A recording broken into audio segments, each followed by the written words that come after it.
वरिष्ठ नेता और पूर्व मंत्री अनिल विज भी आज विस्तृत प्रदेश कार्यकारिणी की बैठक में पहुंचे थे और यहां पर केंद्रीय गृह मंत्री अमित शाह भी पहुंचे थे और उसके बाद जो है अब बैठक खत्म हो गई है। आज 2 सत्रों में ये बैठक की गई थी। पहला सत्र खत्म हुआ, उसके बाद जो दूसरा सत्र है वो खुद अमित शाह ने भी अटेंड किया है। क्या कुछ कहा गया है, नेताओं को क्या क्या जोश भरा गया है, उसके बारे में बातचीत करेंगे और जानेंगे कि आगे की रणनीति किस तरह से रहने वाली है, क्योंकि देखा गया है कि अब विधानसभा चुनावों की जो तैयारी है वो की जानी है। फिलहाल अनिल विज बहुत कम दिखाई देते हैं ऐसी जगहों पर और बहुत कम आते जाते हैं, तो ऐसे में क्या कहते हैं बातचीत करेंगे। विज साहब आज पहुंचे, अमित शाह जी भी यहाँ पर आए थे, क्या संदेश दिया?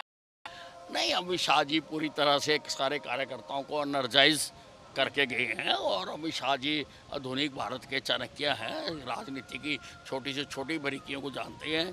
अभी जो हाल में लोकसभा के चुनाव हुए हैं और कांग्रेस ने लोगों को गुमराह करके, झूठे प्रचार करके लोगों को गुमराह करने की कोशिश की है, उसकी उन्होंने हकीकत बताई है और कार्यकर्ताओं को पूरी तरह से चार्ज किया है कि पूरी ताकत लगा के तीसरी बार फिर हरियाणा में बीजेपी की सरकार बनाई जाए। आपको क्या जिम्मेदारी दी गई है, क्योंकि आप ज्यादातर बैठकों में बहुत कम नजर आते हैं? नहीं, मैं हर बैठक में आता हूँ। ये मेरे खिलाफ कुछ लोग दुष्प्रचार कर रहे हैं।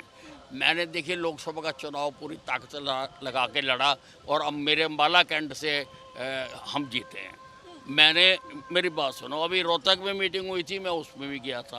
अभी 2 दिन पहले विधायक दल की मीटिंग हुई, मैं उसमें भी गया। ये कुछ लोग अपनी छोटी राजनीति के कारण ये दुष्प्रचार करते हैं कि मैं नाराज़ हूँ। मैं तो आज तक नाराज़ ही नहीं हुआ किसी से। नाराज़ तो वो होते हैं जिनका दिल और दिमाग एक नहीं होता। विधानसभा चुनावों में दोबारा अगर मौका मिलता है तो आप जाएंगे? जाएंगे, पक्का जाएंगे। मौका क्या मिलता है, लड़ेंगे मतलब? हाँ। हमारे साथ अनिल विज जो कि पूर्व मंत्री हैं और साफ तौर पर इनका कहना है कि जिस तरह से आज अमित शाह यहाँ पर पहुँचे थे, जोश का जो उन्होंने संदेश दिया है, साथ ही साथ इनका साफ तौर पर कहना है कि मेरे खिलाफ दुष्प्रचार किया जा रहा है कि मैं बीजेपी की मीटिंग्स में कम जाता हूँ। ऐसा नहीं है। इन्होंने कहा कि लोकसभा चुनावों में भी मेरी पूरी भागीदारी रही है और उसके बाद विधानसभा लड़ने की भी इन्होंने इच्छा जताई है। वीडियो जर्नलिस्ट शिवम के साथ लिविंग इंडिया के लिए पंचकुला से हरसिमरत।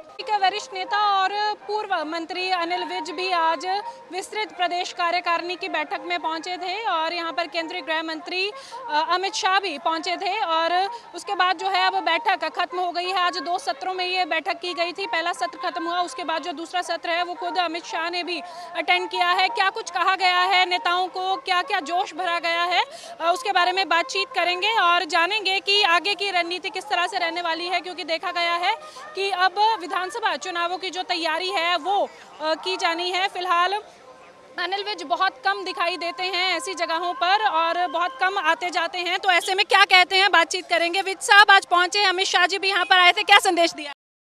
नहीं, अमित शाह जी पूरी तरह से सारे कार्यकर्ताओं को एनर्जाइज करके गए हैं और अमित शाह जी आधुनिक भारत के चाणक्य हैं। राजनीति की छोटी से छोटी बारीकियों को जानते हैं।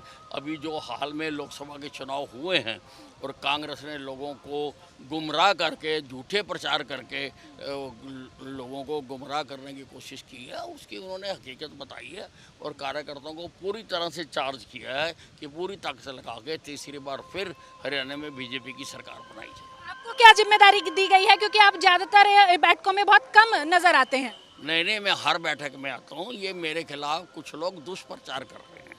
मैंने देखिए लोकसभा का चुनाव पूरी ताकत लगा के लड़ा और अब मेरे अम्बाला कैंट से हम जीते हैं। मेरी बात सुनो, अभी रोहतक में मीटिंग हुई थी, मैं उसमें भी गया था। अभी 2 दिन पहले विधायक दल की मीटिंग हुई, मैं उसमें भी गया। ये कुछ लोग अपनी छोटी राजनीति के कारण ये दुष्प्रचार करते हैं कि मैं नाराज़ हूँ। मैं तो आज तक नाराज़ ही नहीं हुआ किसी से। नाराज़ तो वो होते हैं जिनका दिल और दिमाग एक नहीं होता। विधानसभा चुनावों में दोबारा अगर मौका मिलता है तो आप जाएंगे? जाएंगे, पक्का जाएंगे। मौका क्या मिलता है, लड़ेंगे मतलब? हाँ। हमारे साथ अनिल विज जो कि पूर्व मंत्री हैं और साफ तौर पर इनका कहना है कि जिस तरह से आज अमित शाह यहाँ पर पहुँचे थे, जोश का जो उन्होंने संदेश दिया है, साथ ही साथ इनका साफ तौर पर कहना है कि मेरे खिलाफ दुष्प्रचार किया जा रहा है कि मैं बीजेपी की मीटिंग्स में कम जाता हूँ। ऐसा नहीं है। इन्होंने कहा कि लोकसभा चुनावों में भी मेरी पूरी भागीदारी रही है और उसके बाद विधानसभा लड़ने की भी इन्होंने इच्छा जताई है। वीडियो जर्नलिस्ट शिवम के साथ लिविंग इंडिया के लिए पंचकुला से हरसिमरत।